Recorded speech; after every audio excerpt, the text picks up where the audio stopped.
Assalomu alaykum qadrli do'stlar. Bugun sizlar bilan supermarketda suvlar narxini olib qo'ydim. Mana 59 lira va 5 litrlik suv beradi. 12 liraga mana shu yarim litrlik suv beradi. Yarim litr emas, menimcha 33 gram bo'lishi kerak.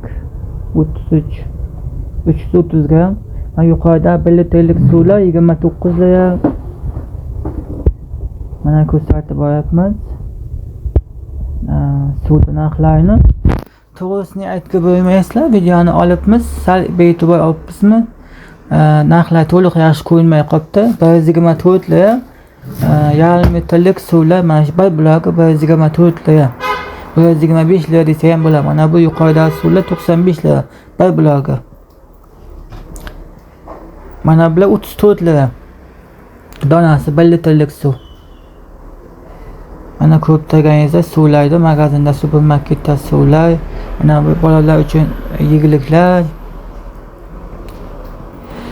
Kamchiliklar bo'lsa oldindan uzr so'rab qolamiz. Keyingi videolarimizda buni ham to'g'rilashga harakat qilamiz.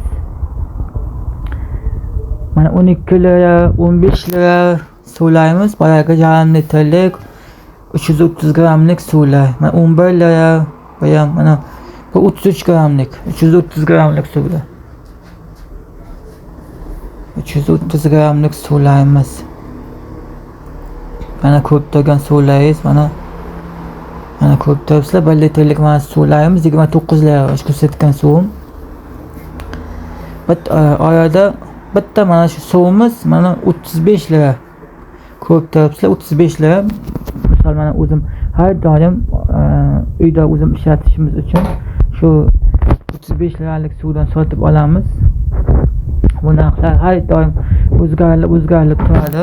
Mana shu suvdan har doim o'zimiz ichish uchun sotib olamiz. Bugun supermarketdan suv narxlarini sizlar bilan tomosha qildik. Salomat bo'lasizlar.